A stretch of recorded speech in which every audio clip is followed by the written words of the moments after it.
Olá, minha amiga, meu amigo, como é que vocês estão? Bem-vindos a mais um episódio onde estudamos o livro Obras Póstumas, obra fundamental da doutrina espírita. Nós estamos investigando, na primeira parte, um capítulo que faz um estudo sobre a natureza de Jesus. Hoje vamos falar sobre a dupla natureza de Jesus. Então, sem mais delongas, vamos para o texto.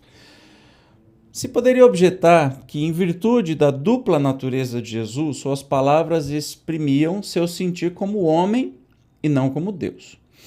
Sem, neste momento, examinarmos por que encadeamento de circunstâncias chegaram muito mais tarde à hipótese dessa dupla natureza, ou seja, que Jesus é homem e é Deus, admitamo-lo por um instante. Vamos supor que Jesus é Deus e vejamos se, em vez de elucidar a questão, responder a questão, ela não complica ainda mais ao ponto de vista de tornar insolúvel.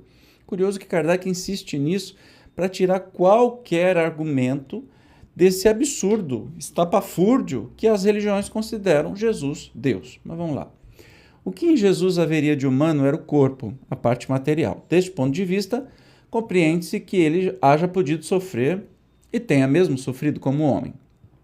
A alma, o espírito, a mente, numa palavra, a parte espiritual do ser é que haveria nele de divino. Se ele sentia e sofria como homem, como Deus é que pensaria e falaria? Falava como homem ou como Deus? Eis uma questão importante pela autoridade excepcional de seus ensinamentos. Se falava como homem, suas palavras são passíveis de controvérsia.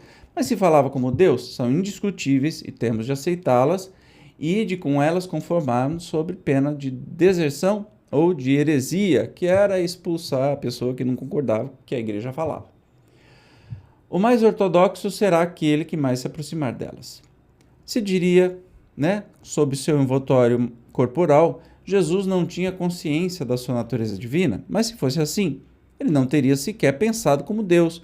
Sua natureza divina houvera permanecido em estado latente. Só a natureza humana teria presidido a sua missão, aos seus atos morais, como aos seus atos materiais. É, pois, impossível abstrair-se da sua natureza divina durante sua vida sem lhe enfraquecer a autoridade. Mas se ele falou como Deus, porque esse incessante protesto contra a sua natureza divina, que em tal caso ele não podia ignorar. Teria se enganado, então, o que seria pouco divino, ou teria cientemente enganado o mundo, o que seria ainda menos divino, Parece-nos difícil sair desse dilema. Se se admitir que falou ora como homem, ora como Deus, a questão se complica pela impossibilidade de distinguir o que vinha do homem e o que vinha de Deus.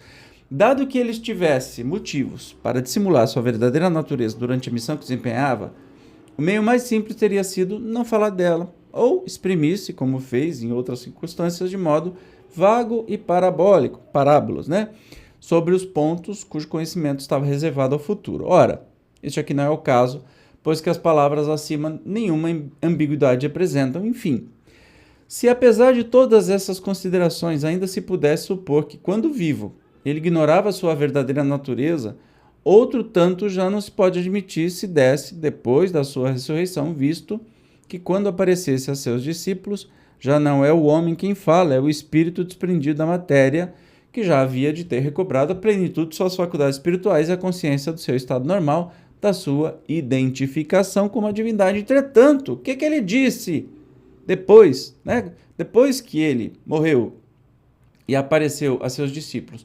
Não em corpo, foi uma materialização, porque senão em corpo físico você não entra num ambiente fechado se não for passando pela porta, e os evangelhos são claros, dizendo que, de repente, ele apareceu no meio onde estava tudo trancado. E aí que ele pede para Tomé, ó, você duvida, vem aqui e bota o dedo na ferida. Então ele se materializou. Sim, fez um corpo material, mas ele não era um corpo material comum. Não era o corpo físico que morreu, que estava lá.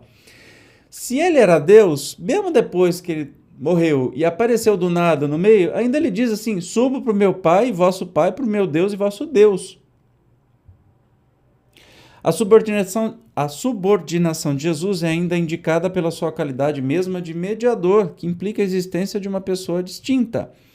É ele quem intercede junto ao seu Pai, quem se oferece em sacrifício para a remissão dos pecadores. Ora, se ele é o próprio Deus, ou se fosse em tudo igual a esse, não precisaria interceder, porquanto ninguém intercede junto a si mesmo. Eu acho muito interessante Kardec voltar nesse assunto e voltar nesse assunto e voltar nesse assunto, porque na época que Kardec escreveu isso, foram 15 séculos se batendo na tecla. 15 séculos por quê?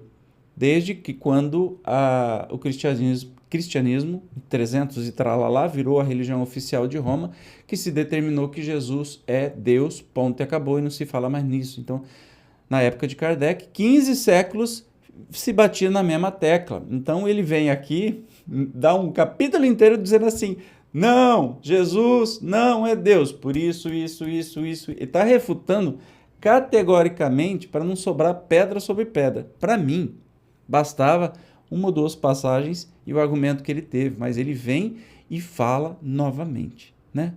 Então, eu acho que no próximo episódio, você sabe, a gente estuda junto, então eu não estudo antes para prever alguma coisa. Eu acho que ele vai continuar falando desse tema, só que vai falar sobre opinião dos apóstolos.